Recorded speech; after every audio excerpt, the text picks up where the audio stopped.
Selamat malam, saya Karantika GBO Wulandari, NIM 210620000016. Jadi sekarang saya akan membahas materi keamanan sistem informasi. Materi yang akan saya bahas hari ini: 1. Tujuan keamanan sistem informasi. 2. Aspek keamanan informasi. Konsep keamanan sistem informasi. Bentuk ancaman keamanan sistem informasi, jenis-jenis serangan, dan cara mengatasi pada sistem informasi. 1. Apa sih tujuan keamanan sistem informasi? Ada 3 tujuan keamanan sistem informasi, yaitu 1. Kerahasiaan, ketersediaan, dan integritas. Kerahasiaan yang pertama, setiap organisasi perusahaan yang memiliki sistem informasi tertentu, mereka ingin melindungi sumber daya atau data-data yang ada di sistem informasi mereka, dan mereka atur mana yang boleh menggunakan dan mana yang boleh digunakan secara bersama. 2. Ketersediaan. Ketersediaan ini artinya ketersediaan data kapanpun dan dimanapun data yang boleh diakses oleh konsumen atau pengguna user bisa disediakan sehingga ketika mencari informasi mereka dapat dengan cepat. 3. Integritas.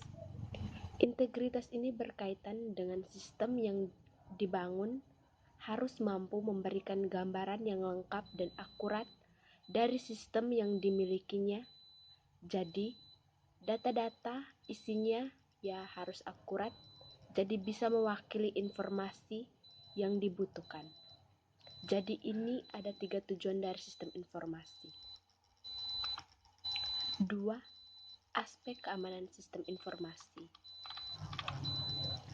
Ada beberapa keamanan sistem informasi, yaitu ada 7, yaitu privasi, integrity, authentication, availability, access control, non-reproduction, dan authority.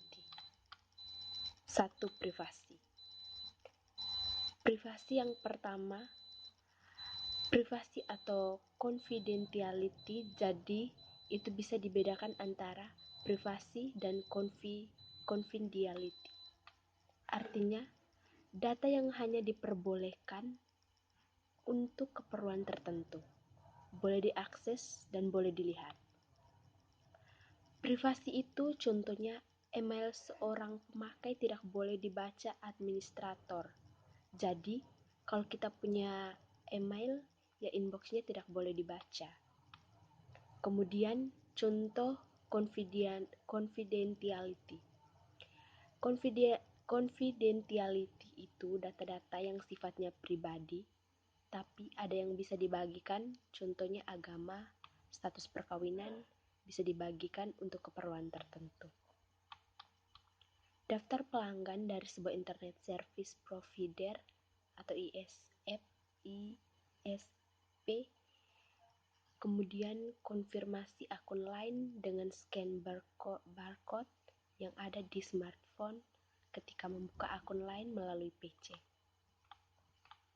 Kemudian integrity atau integritas, menekan bahwa informasi tidak di sistem informasi yang sudah diupdate tidak boleh diubah sembarangan. Contohnya, misalnya dulu pernah ada kasus virus Trojan Horse atau pemakai lain yang mengubah informasi tanpa izin dari si pemilik ya. Contoh lain, ketika nasabah akan memasukkan uang ke dalam rekening, jadi ada hak dari teller untuk berwenang menambah jumlah saldo yang disetorkan nasabah melalui blanko atau diserahkan langsung. Nah, itu tentang integrity atau integritas. 3. Authentication. Authentication, ya, apakah ini benar-benar asli atau tidak Terkadang kita akan ditanyai, ya misalkan pada bank, biasa ditanyakan nama ibu kandung. Akses kontrol. Akses kontrol berkaitan dengan pembatasan orang yang dapat mengakses informasi, jadi tidak semua orang dapat mengakses informasinya. Contohnya, kita menggunakan password atau biometrik yang menggunakan sidik jari atau mata, misalkan mengetahui atau mengecek keaslian. Kemudian, contohnya ada 3 hal yang biasa ditanyakan orang untuk menguji kadang benar atau tidak kita yang punya akun tadi, misalkan di kartu ATM. What you have, apa yang kamu miliki? What you know, misalnya PIN atau password. What you are, misalkan sidik jari atau biometrik. 4. Availability atau ketersediaan.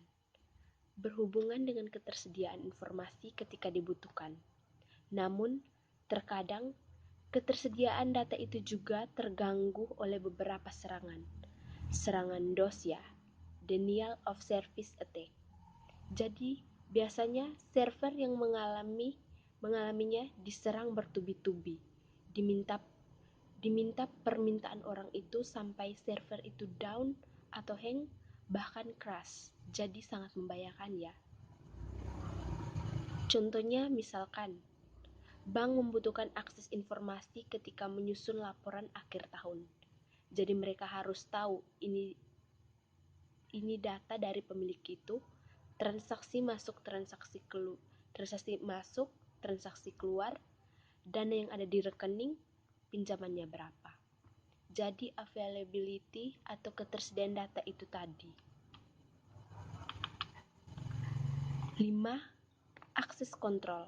Akses kontrol berhubungan dengan cara pengaturan akses kepada informasi ya. Jadi berhubungan dengan klasifikasi data, publik atau privat, top secret, user, admin atau top manager. Dan akses kontrol seringkali dilakukan dengan menggunakan kombinasi user ID atau password atau juga menggunakan kartu atau biometrics. Contohnya, penggunaan PIN ketika melakukan transaksi menggunakan ATM. Pengguna akses kontrol dapat membantu mengamankan data yang bersifat rahasia. Jadi, ketika di bank kita diminta untuk melakukan pergantian PIN secara berkala ya, untuk menghindari kejahatan. 6. Non-repudiation. Aspek ini menjaga agar seseorang tidak dapat menyangkal telah melakukan transaksi. Biasanya, ketika kita melakukan transaksi melalui Tokopedia atau Bukalapak dan sejenisnya, maka mereka akan mengonfirmasi dan mengirimkannya ke email barang-barang yang telah kita pesan. Jadi nantinya akan dikonfirmasi dan juga dikirim ke sana, sehingga kita tidak bisa menyangkal.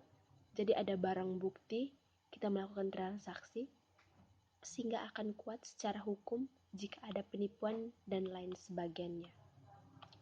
7. Aspek authority. Informasi yang berada dalam sistem hanya dapat diubah oleh yang diberi hak akses untuk mengubah, sedangkan pengunjung hanya diberi hak akses untuk menampilkan informasi. Misalkan data-data yang hanya bisa dilihat, untuk merubah kita harus melalui admin atau operatornya ya. Jadi hak akses hanya ada di level yang di atasnya, jadi bisa operator, admin, dan lain sebagainya. Itu dia ke-7 aspek. Sekarang kita masuk ke materi bentuk ancaman keamanan sistem informasi. Apa saja bentuk ancaman informasi? 1. Interruption. 2. Interception. 3. Modification. 4. Fabrication. 1. Interruption.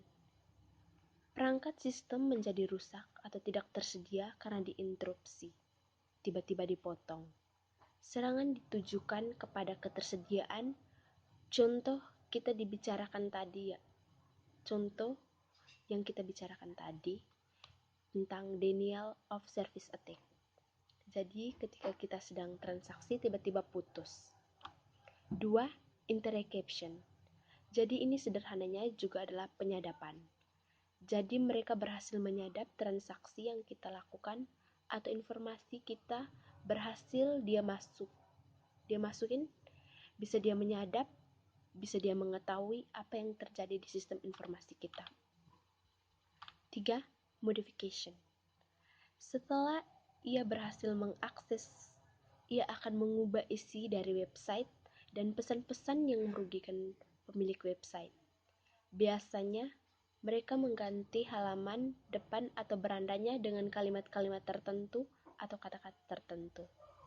Ini artinya mereka sudah berhasil menjebol sistem keamanan informasi, jadi mereka melakukan modification isi-isinya. 4. Fabrication. Jadi, pihak yang tidak berwenang tadi masuk ke sistem informasi, menyisipkan objek-objek palsu ke dalam sistem, seperti memasukkan pesan-pesan palsu email ya ke dalam jaringan komputer. Ya, ini sangat membahayakan.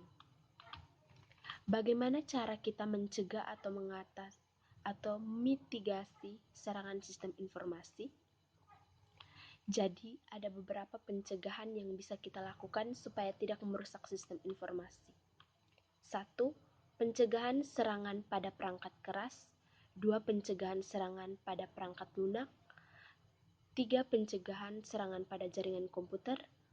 4. Pencegahan serangan pada basis data. 5. Pencegahan serangan pada pengguna sistem informasi. 1.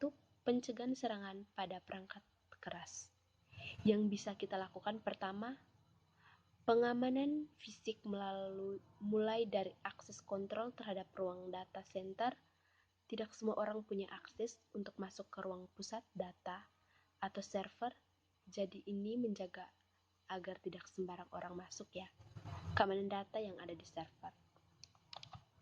Kedua, akses kontrol server. Jadi dibatasi siapa saja yang masuk dan siapa saja yang boleh mengakses data-data yang ada di rak server ini.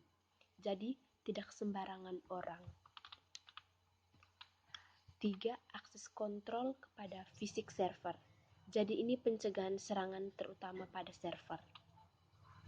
2. Pencegahan serangan pada perangkat lunak. 1. Pencegahan pada sistem operasi. 2. Layanan atau servis sistem informasi. Aplikasi. Pencegahan sistem operasi sering update sistem operasi, gunakan software original.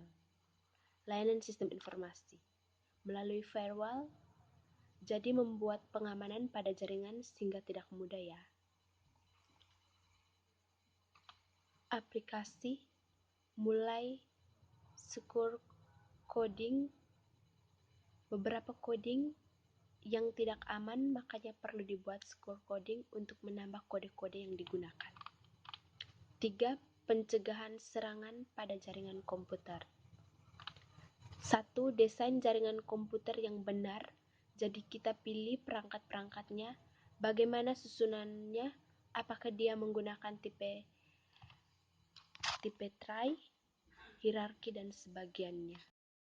Kita pilih juga kabel-kabel yang digunakan perangkat-perangkat, juga kita pilih yang baik dan cara menyusun jaringan juga harus baik dan benar.